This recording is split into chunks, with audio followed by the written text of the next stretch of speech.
Footballers are legends on the pitch, but once they retire, they need to find something to do. And some of them have tried their hand at running restaurants. So I've gone from New York to London to Manchester to find out if footballers can really cut it in the kitchen. But here's the twist. Before I go in, I'm reading some of the worst reviews I can find, and then seeing if they live up to them. Each place will be scored on interior, service, taste, and price. And at the end, we'll find out which footballer actually runs the best restaurant. Let's get started. First up, we've got Tast, owned by Man City's manager Pep Guardiola. It's meant to bring the flavours of Barcelona to Manchester. But will that be true, or will Man City be getting another charge? Let's find out. This is Tast right here. Let's get some reviews before we go in. Apart from Elizabeth the waitress, nothing lined up to our expectations. The tapas and main course dishes were inedible. That's not good, is it? Squid was dry and tasteless, and patatas bravas was hot. That is as good as it got. Okay, well, I mean, I just want hot food and tasty as well. Pep Guardiola needs to concentrate on football as a career, as his tapas restaurant doesn't live up to his fame in the world of football. Come on guys, let's get in here and see if it tastes nice. This restaurant is located in the heart of Manchester, and walking in, I was very impressed. The decorations were more Etihad than broken down Old Trafford. The menu was decent with lots of small plates, but will the food be treble winning, or will it need to stay humble, eh? Is there any tapas that you suggest? What kind of food do you like? Seafood. I would say the squid. Yeah. Do you like octopus? Yeah. And the octopus. I'll go for that as well then. The waitress suggested the food to try, and I felt like prime Kevin De Bruyne was serving my food because the service was quick and right on my plate in no time. This calamari was chewy, but that's to be expected. I can take that. Very chewy. There's a lot of octopus ink, and I just think of that pen, but that was really nice, that was. Next we had the patatas bravas, which was mega hot, and the portion size was huge. They were right hot. But I felt like Chelsea Football Club. More and more additions were coming. Like these two dishes, octopus and 3-meat cannellon bechamel and just for £36.50, which were by far 2023 Man City unstoppable. The best I can describe this is like chicken lasagna. It's good. Why did I order octopus twice? Someone tell me. It's lovely, thank you. Yeah, this is really good, the octopus. This tastes so different to the other octopus as well, this does. As in... squid. Oh, that's probably why. Yeah. This one is more meaty. Yeah, I can definitely tell, thank you. Oh, I don't feel too bad now. I had squid earlier, now it's octopus. Thought it was the same thing. In my opinion, Pep Guardiola can open more restaurants, but what's the price like? Overall, this meal set me back £69.75, including a £7.75 service charge. Quite expensive for one person, but will it be more expensive than the other restaurants you will see later? I wonder if it was a Man United fan who done the review because they did not like Pep and they got it all wrong. Interior was very chill, although it did have leaves on the wall. The taste was probably the best thing about this restaurant, and it was called Tast as well. What's the most important thing in the restaurant? The food and the taste. Service was great as well, not too intrusive, asked how I was, that's all I want. Price wasn't too bad, I did have to pay service charge, it's another charge for Man City. The interior gets an 8, service gets an 8, taste 9, price 8, overall Pep Guardiola gets a 33. It's back to Manchester now to visit the restaurant of Manchester United legend Gary Neville. Tender. He's known for his controversial football takes, but now it's my turn to critique his performance. Will the food be like his predictions, awful, or will they be like Man United in the 90s, dominant? It is hammering it down, but we are here at Tender. Let's get these reviews in quickly. To start, the menu is confusing and a range of small plates and then large plates that are supposedly enough for 2. It took ages to work out what to order. I know what I'm getting. My side of the table went for seafood options. The octopus was faultless. Everything else was overcooked. The lobster was overcooked to the point of rubber. There were serious problems in the menu design here and in the quality of the food coming out of the kitchen. Niall King has his name on this restaurant, but I'm not sure he's paying enough attention. Not good. It's such a waste of a fantastic space. The architecture is phenomenal and it could be the perfect setting to dine. Lack of atmosphere and energy throughout from service through to food ruins the experience. Let's see what I'm going to experience here. Let's get inside. Heading inside, my first impressions, I felt like I was in Buckingham Palace. Not that I'd ever been there before. It's located in an Edwardian former stock exchange building. Very classy, loads of marble high ceilings and no leaking roof. Fantastic. I mean, it is a bit odd. I'm the only person here. It's crazy. So maybe that review was right. It's a bit eyebrow raising, isn't it? I got to sit in this big plush booth on my own, feeling like I'm in FIFA doing a contract negotiation on career mode. I did feel a bit awkward though. The whole place to myself? About 35 minutes for the lobster. Okay. Probably recommend maybe some bread or a as well. I'm okay for bread and stuff like that. I'll just wait the 35 minutes. Yeah, I'll be all right. Thank you very much. Cheers. They say it's going to be about 30-35 minutes for the lobster, and I'm the only person in here. It's going to take that long? I mean, if it's cooked fresh, then that's a plus, isn't it? But I'm going to watch a bit of Netflix whilst we're waiting. Gary Neville's favourite food is lobster, so I decided to order that, and as expected, it came out super quick and looked like it wasn't going to disappoint. Not very often that happens for Manchester United. Chips are hot, really good, fresh. This is meant to be a sharer for two, but actually, I can absolutely annihilate every single piece of this lobster, chips and salad. Absolutely, no worries. So I just finished the meal, I'm so full up. Oh my God, everything so far has been brilliant. It really has. Let's look at the price now. The place was empty, but there's actually nothing wrong with that because I had the whole restaurant to myself. The interior was like a palace. It was very elegant, so finally Gary Neville got something right. The service was brilliant and the lobster wasn't rubbery at all. Hold on, just getting something out. Bit of lobster. And for a whole lobster and all the extra food I got with it, I think the price was pretty reasonable. So the interior gets a 9, service gets a 9, taste gets a 9, and price gets an 8. So Gary Neville gets an overall of 34. For the next player, I had to fly across the pond to New York City to visit Carragher's, the restaurant owned by, you guessed it, Jamie Carragher, a Liverpool legend. But would Carragher get one up on Gary Neville? 6:25 ordered our main food, 7:10 got our starters, 7:25 were told our main orders had ran out, 7:40 got served the cold Christmas dinner. Much like LFC, full of promise but no substance. Excuse me? I'm a little bit offended by that review. Let's see if we can give it a 1-star or a 5-star. Let's get inside. Once I got inside the restaurant, there was Liverpool Football Club memorabilia everywhere, so I felt right at home. This is literally the perfect place for a Liverpool fan in New York City. This is amazing. There were pictures of Carragher and Gerrard, Jamie Carragher's shirts on the wall, Champions League memories, and even a picture of Jamie Carragher and Gary Neville. It feels like a proper Irish pub as well. But let's come here and see if Carragher's food is the best. Already, I'd say the service is up there because they let me look around, look at all the Liverpool merch that you saw. There's loads in here. If you're a Liverpool fan, you've got to get to here, man. Carragher's in New York City. And I came back to my table and there's water there.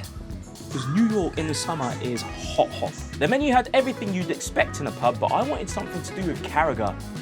And look at that, found Carragher's burger. Yeah, can I get the Carragher's burger, please? What, that is in the burger patty? Medium, please? Yeah. No cheese, thank you. Very good. And what's in, is there onions in the house salad?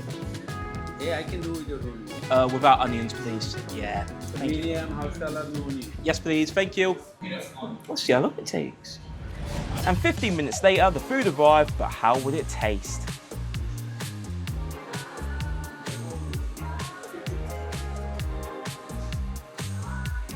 That's why Liverpool are the best team in the world.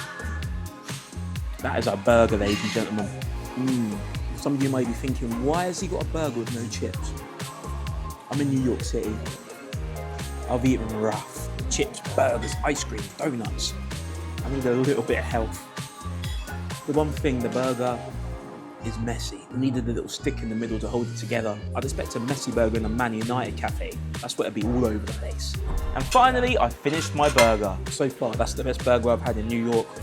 But how much is this all gonna cost me? The bill came to $31.51 with a 0.0% drink. So $36.79 with the tip, but was it all worth it? As a Liverpool fan, I was always going to enjoy this restaurant, but I'm going to take my bias out of this review. The interior is what you'd expect in a proper Irish pub. It felt homely. Plus all the Liverpool merch and memorabilia on the walls really stood out, and I can imagine that match days are very lively. The service was quick, and they even let me walk around the hidden parts of the restaurant. The burger was genuinely the best burger I had whilst I was in New York City, and it didn't fall apart like some other football clubs do. And the price is standard for New York City, trust me, but I would have expected a little bit more for the price I paid, being a bit nitpicky there. So the ratings: interior 9, service 8, taste 8, price 7, overall Carragher's gets a 32.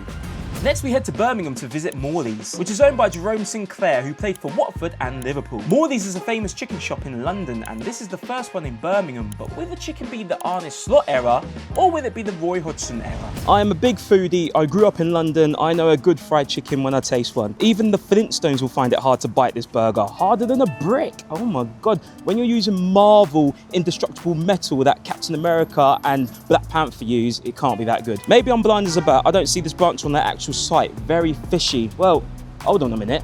It's not even here. Oh my God. Bugger. Needs to get in there. my God. So as you can say, I did come to more of these, but it's completely shut. It's closed. I can't believe it. It's boarded up, so maybe the reviews were correct. What can I say about Morley's restaurant? Absolutely nothing, because it was closed. I was actually looking forward to some fried chicken that day as well. So the interior gets 0, service 0, taste 0, price 0, and surprisingly, Morley's restaurant gets a 0. Next, we're heading back down to London to try something sweet. Gianfranco Zola's very own ice cream shop. He was magic on the pitch for Chelsea, but will there be magic in his ice cream?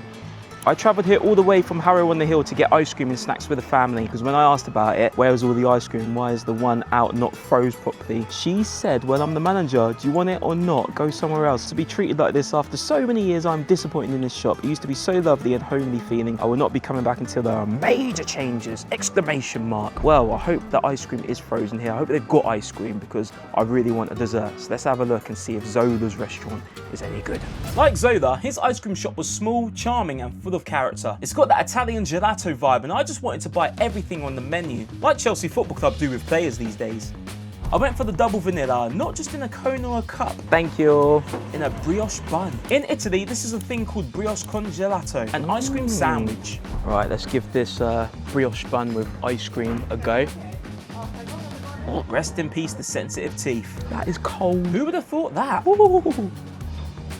It's nice, but I don't think I'm going to eat the bread. And yep, I topped it off with a vanilla milkshake, because if you're going to be basic, may as well go all in. Oh, it's good. So the taste for the milkshake and the brioche bun ice cream is very, very nice, man. I needed a dessert. Service in the place is really, really good. I sat outside, they brought my food over as well, and my milkshake. It's been really good. Rest in peace the toilet though, after all this dairy. Weird photos to have when you're in the toilet. Just what I want to see when you're having a number 2, isn't it? So how much was this all? £7.90 for the ice cream in the brioche bun and £6.50 for the milkshake. For £14.40 for what I got, milkshake and a brioche bun ice cream, which was quite random, I think that's a pretty good price, considering where I am as well in this part of London. For these prices, I need a 7-year contract at Chelsea to come back here to eat. Zola was a cold player for Chelsea, and unlike the reviewer who didn't get cold ice cream, mine was. The interior was like an ice cream shop, surprisingly, and the service was what you expect. They wasn't rude. It tasted like ice cream, I know. And the price for the area I was in, yes, it was expensive, and I could probably have got it a lot cheaper somewhere else. The interior gets a 7, service 9, taste 9, price 5. Overall, Gianfranco Zola gets a 30. And now we're off to Babbo, owned by David Luiz and Willian, 2 former Chelsea and Arsenal stars who've won many trophies over their careers. Let's see what the internet thinks of this one. John Gilbert says, terrible. The owner of the restaurant is ruining my cub. My food also had hair in it. Do they even wear hairnets? This is definitely a Chelsea fan, isn't it? 100%. Actually, I'll take that back. It's probably an Arsenal fan, isn't it? Well, let's see if this place is really that bad. Walking in, it's exactly what you'd expect from footballers. Nice and stylish. Interior so far is nice, you know? It's very, very upmarket. But you just know that bottle of water that I got still is gonna be about 30 quid. So far, the staff hasn't been rude or overworked. They're quite chill, actually. So I don't know what that other guy was on about. Probably another Arsenal fan, I'd guess. So first up, I ordered the calamari and carpaccio di manzo, which set me back £36. But what else can I expect in St John's Wood? It's all right. The food was okay, but I still wanted to trust the process. I mean, so far the food's all right. That's not too bad, but for the price so far, I'm not sure. Let's figure out the taste after we finished it. I just finished my meal, and do you know what? It was very nice. I can't complain about the taste or anything. So I've got the 2 starters, calamari prawn and the cheese and the beef, and it was really tasty. I can't complain about the taste. It was not the best that I've ever had, but it's fine. I don't know what the reviews were on about. The good thing is I didn't find any hair on my food. No one's wearing hairnets, but that's all good. The staff weren't rude at all. They're just getting on with their job, aren't they? The meal is all done. Let's go outside and I'll give my final thoughts. Over £47 for 2 starters and a bottle of water. I mean, I have to agree with the review there. It was overpriced. Some football fans just can't separate real life and football, can they? Ripping into this place because they don't like the footballers or the team? Putting the bias aside for myself, the interior was very similar to Tast. Chilled, upmarket. Service was okay. Weren't the best. Wasn't the worst. It was in the middle. For the taste, I have to say I have tasted a lot better somewhere else. And for the price I paid at this place, I'd expect a higher quality food. The interior gets an 8, service 7, taste 6, price 4, overall 25. So these are your overall scores, and the overall winner is Gary Neville's Tender Restaurant. It was close, but that lobster was a game changer for me. Where do I go next? And subscribe.